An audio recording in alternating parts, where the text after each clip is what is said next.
नमस्कार. शरद पवार. माझ्या औत्सुक्याचा, महाराष्ट्राच्या कुतूहलाचा आणि जवळपास या नावावर बोलताना सगळेच थांबतील, ऐकतील असं नाव. महाराष्ट्राचं राजकारण सुरुवात पवारांच्या पासून होतं, मध्य पवारांच्या जवळ होतो आणि शेवट देखील पवारांच्या नावानेच कोणत्याही चर्चेचा होतो. एकूणच काय तर महाराष्ट्राच्या राजकारणात शरद पवार हे नाव आवश्यक आणि तितकंच महत्वाचं आहे. मंडळी, महाराष्ट्रामध्ये सत्तांतर घडलं आणि एक वेगळा प्रयोग सगळ्या महाराष्ट्रानं बघितला. पहिल्यांदा पवारांनीच पुलोदचा प्रयोग केला होता आणि काँग्रेसची सत्ता उलथवून टाकली होती. आता पवारांनीच हा महाविकास आघाडीचा प्रयोग केलाय आणि भाजपची सत्ता उलथवून टाकली. पवारांनी हे करताना एक खास खेळी अशी केली की पद्धतशीरपणे भाजप विरोधातले सगळे पक्ष एकत्र आणले आणि सत्ता स्थापन झाली. लोक म्हणतात उद्धव ठाकरे महाराष्ट्राचे मुख्यमंत्री आहेत तर काँग्रेस सत्तेत सहभागी आहे. मंडळी, खरी गंमत इथे आहे. महाराष्ट्राच्या मंत्रिमंडळावर जर तुम्ही नजर टाकली आणि महाराष्ट्राच्या मंत्रिमंडळात सहभागी न होऊ शकलेली माणसं जर तुम्ही बघितली तर लक्षात असं येईल की या संपूर्ण यादीवर प्रभाव फक्त पवार पवार आणि पवार याच नावाचा आहे. तसं नसतं मंडळी. तर कोकणातले भास्कर जाधव शिवसेनेच्या कोट्यातून नक्कीच मंत्री झाले असते, पण भास्कर जाधवांना शिवसेना मंत्रीपद देऊ शकली नाही. इकडे भास्कर जाधव असं म्हणतायत की मला शब्द दिला होता आणि हा शब्द कोण, कसला, कुठला असे प्रश्न शिवसेना विचारत बसलेली आहे. भास्कर जाधव राष्ट्रवादी सोडून शिवसेनेत गेले होते हे विसरता कामा नये.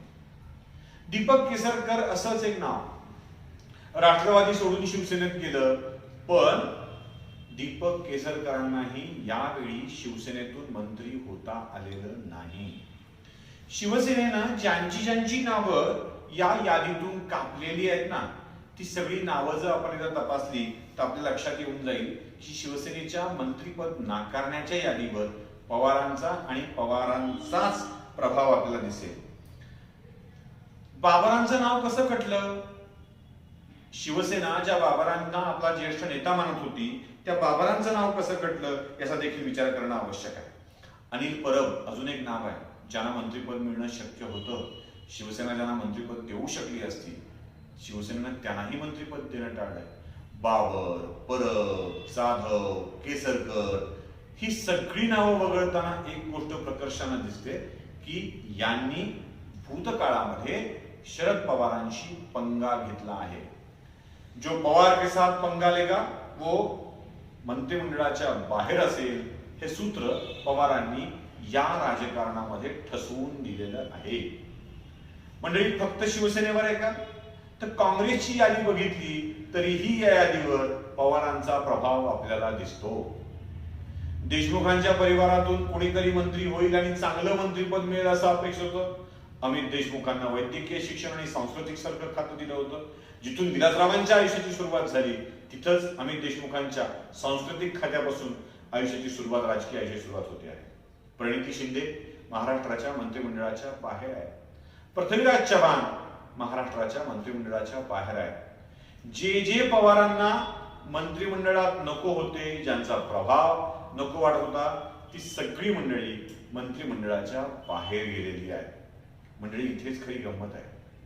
शिवसेना असो की काँग्रेस असो, या सगळ्यांना भाजपला सत्तेपासून दूर ठेवायचं या एका हेतूपोटी पवारांनी सगळ्याच पक्षांना नियंत्रित करायला सुरुवात केली आहे.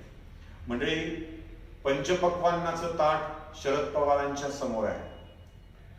काँग्रेस थाळीवर समाधानी आहे तर मुख्यमंत्री पदाच्या नाश्त्यावर शिवसेना उपाशी पोटी आपल्या पदरात काहीतरी पडेल या आशेनं बसलेली आहे. एकूणच या राज्य सरकारमध्ये पवार एक पवार एवढीच सगळी चर्चा आपल्याला दिसेल. पवार एकमेव प्रभावाचा केंद्रबिंदू आपल्याला दिसतील. राष्ट्रवादी काँग्रेस हाच केंद्रबिंदू आपल्याला दिसेल आणि या सगळ्यामध्ये फायदा कोणाचा होत असेल तर तो फक्त राष्ट्रवादी काँग्रेसचा आणि कदाचित म्हणूनच कैलास गोरंट्याल किंवा शिवसेनेतून सत्तारांची होत असलेली नाराजी किंवा अन्य आमदारांची नाराजी हे त्याचंच कारण असेल. पवारांचा प्रभाव उद्धव ठाकरेंना समजत नसेल असं काही घडतंय की समजत असूनही मुख्यमंत्री पदासाठी ते हे सगळं सहन करत असतील? पक्षाचे कार्यकारी प्रमुख असलेले, पक्षाचे प्रमुख असलेले, पक्षप्रमुख असलेले उद्धव ठाकरे जेव्हा राज्याचे कार्यकारी प्रमुख बनलेत ना, तेव्हा मात्र खरी अडचण होते आहे. हे कार्यकारी प्रमुख पद सोडण्याचा मोह उद्धव ठाकरे सोडून देण्याचा इच्छा उद्धव ठाकरेंच्या मनामध्ये होत नाही. या पदाचा मोह काही सुटत नाही आणि त्याचमुळं कदाचित पवारांचं आज फावत आहे. हे सगळं कसं वाटतंय हे आपण नक्की कळवा. आपल्या प्रतिक्रिया आपण कळवा. कदाचित कुणाला माझं म्हणणं पटणार नाही, पण आज तरी महाराष्ट्राच्या मंत्रिमंडळामध्ये 5ही नव्हे, 10ही नव्हे, 20ही बोटं तुपात असतील ती फक्त शरद पवारांची.